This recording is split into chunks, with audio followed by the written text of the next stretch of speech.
the great analog resistance, why some refuse to upgrade. Welcome back, I am Adeline Atlas, 11 times published author.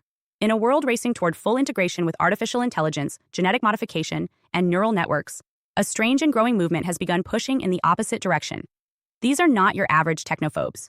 They are engineers, parents, doctors, and even former executives, people who understand the technology, but have chosen to walk away from it. They call themselves many things: neo-Luddites, biopurists, analog preservationists. But their goal is the same: to remain unmodified. They are resisting what most of the world now accepts as inevitable, that human beings must evolve through machines, that we must enhance our bodies, our minds, and our children to survive the coming future. But the analog resistance says no, and their numbers are quietly growing. To understand their position, you need to understand the pressure they're up against. In many countries, digital identity is now linked to access. Without a biometric scan, you can't access healthcare. Without a digital wallet, you can't board a train. In some parts of Sweden, workers are being offered or pressured into RFID chip implants to access buildings or make payments. These are sold as convenience features. But for those who opt out, the social cost is steep. They're seen as outdated, difficult, non-compliant. And then there's Neuralink. Once brain-computer interfaces become mainstream, the ability to work, learn, and communicate will be fundamentally altered. Those who refuse the implant won't just be disadvantaged, they'll be excluded from whole sectors of society. Think about it. If your coworkers can think, search, mind sync, and communicate telepathically, how long will your spoken words and typed emails be tolerated? For analog humans, this isn't just a choice. It's a form of extinction in slow motion. That's why some people are choosing to opt out entirely. Across parts of North America, Europe, and even Asia, small but determined communities are forming, off-grid, unplugged, and fully committed to biological life. These aren't traditional Amish groups. They're sometimes called Amish 2.0. Some have solar panels, some use encryption. But they reject any technology that alters their biology, manipulates their perception, or embeds itself in their bodies. Many of them are former insiders. Software developers who watched AI begin to replace human judgment. Teachers who saw their students being raised by algorithms. Psychologists who witnessed the collapse of mental health in the age of simulated intimacy. These are not Luddites in the old sense, ignorant of technology. They are post-digital, fully aware, deeply informed, and absolutely unwilling to surrender their biology. They've begun organizing into networks, some legal, some underground. Analog communities are drafting digital abstinence charters. Some are forming ethical coalitions to resist the rise of mandatory implants in public institutions. Others are creating schooling systems that avoid any machine-enhanced cognition. They're raising children without screen-based AI interaction, without genetic modification, and without neurostimulation. It's not about primitivism, it's about preservation. And this isn't just a Western trend. In parts of Brazil and India, indigenous and rural populations are resisting state-mandated biometric systems. Some groups have sued to retain the right to remain unregistered in AI-governed identity databases. Their logic is simple. Once you are scanned, you can be tracked. Once you are tracked, you can be shaped. And once your biology is linked to a network, your humanity becomes a variable, not a fact.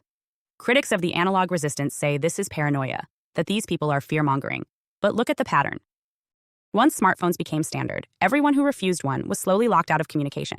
Once facial recognition became normalized, everyone who covered their face was treated with suspicion.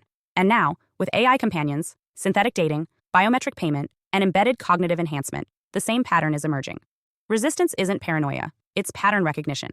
Some of the analog resistors are former biohackers, people who once promoted cognitive enhancement and body augmentation, but now speak against it. Their reasoning? Once you start upgrading the body like a machine, you stop treating it as sacred. Pain becomes a defect. Emotion becomes inefficiency. And the mystery of the body, its cycles, instincts, and wisdom, gets rewritten as bugs to be patched. Others are motivated by spiritual concerns. In many religious frameworks, the body is not just a container, it's a covenant.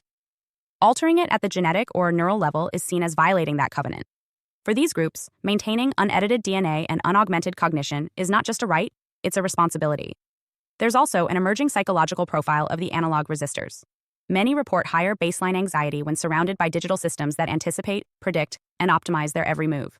They describe a form of cognitive suffocation, being hyper-perceived, over-managed, and subtly shaped by algorithmic systems that never turn off. For them, unplugging isn't just philosophical, it's survival. But opting out has consequences. In some countries, refusing biometric ID results in the loss of banking access. In others, children who aren't plugged into AI-based learning tools are labeled behind. In workplaces, declining a neural performance enhancer may soon be equated with poor productivity. And in dating, refusing synthetic intimacy is already being reframed as prudish or neurodivergent. So why do these people persist? Because they believe that something irreplaceable is being lost. They believe that human intuition, imperfection, and unpredictability are not design flaws, but features. That the analog body, with its fatigue, its aging, its irrationality, is what makes love, creativity, and rebellion possible. They're not asking to dominate the future. They're asking to be left alone to remain human in a world that's forgetting what that means. And while their numbers may seem small now, their relevance will grow. Because once full integration arrives, once implants, gene edits, and synthetic cognition become the norm, humanity will face a reckoning. Some will embrace the upgrade, some will be forced, and some will disappear into the analog shadows, preserving a version of our species that once lived without code inside the skull. We must be honest about the stakes. The analog resistance is not a nostalgic tantrum. It's a preservation instinct, a last stand for bodily sovereignty, for cognitive independence, for the right to live and die as a fully natural human being. And if we don't defend that right now, we may find that soon there's nowhere left to live outside the machine. Not in our homes, not in our schools, not even in our own minds. Hi, I am Adeline Atlas, 11 times published author, and SOS, School of Soul has a brand new series, the AI and Future Technology series. Look, you know the world is changing. And no, it's not going back to normal. Normal is over, and what's coming next is beyond anything we were prepared for. The School of Soul, AI and Future Technology series includes 319 videos on 1. The Download Society, How Data Has Replaced Destiny. 2. Predictive Future. Your next moves aren't random, they're forecasted. 3. Social Credit Systems. The behavioral economy now governs access. 4. Hive Mind. Synthetic telepathy and collective algorithmic control. 5. Nanobots inside you. Medical, military, and programmable intrusions. 6. Grief Tech. AI-fueled digital resurrection and simulated comfort. 7. Uploading your mind, consciousness transfer, and data-based identity. 8. Deep fakes plus AI clones. The replication of reality and identity theft. 9. Quantum humans. The merger of biology with quantum systems. 10. Digital afterlife, where your data goes when you die. 11. Resurrection science, reviving life through synthetic methods. 12. Immortal science, the end of death as we know it. 13. Longevity science, gene editing, anti-aging, and bio-upgrades. 14. Designer babies, engineered perfection before birth. 15. Artificial wombs, birth decoupled from the female body. 16. 3D printing, printing organs, limbs, and even humans. 17. The humanoid era, the rise of synthetic beings among us. 18.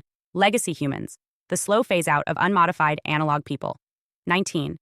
Smart cities, algorithmic environments that watch and decide. 20. Cloud-based societies, citizenship without borders or bodies. 21. Hackable humans, emotion, memory, and behavior under code. 22. Biometric scanning, your body is your password and your prison. 23. Sex tech, intimacy reprogrammed by machines. 24. Extinction of gender, fluidity, deletion, and design of identity. Every topic is fully explored with real-world technologies, patents, case studies, ethical analysis, and future forecasts.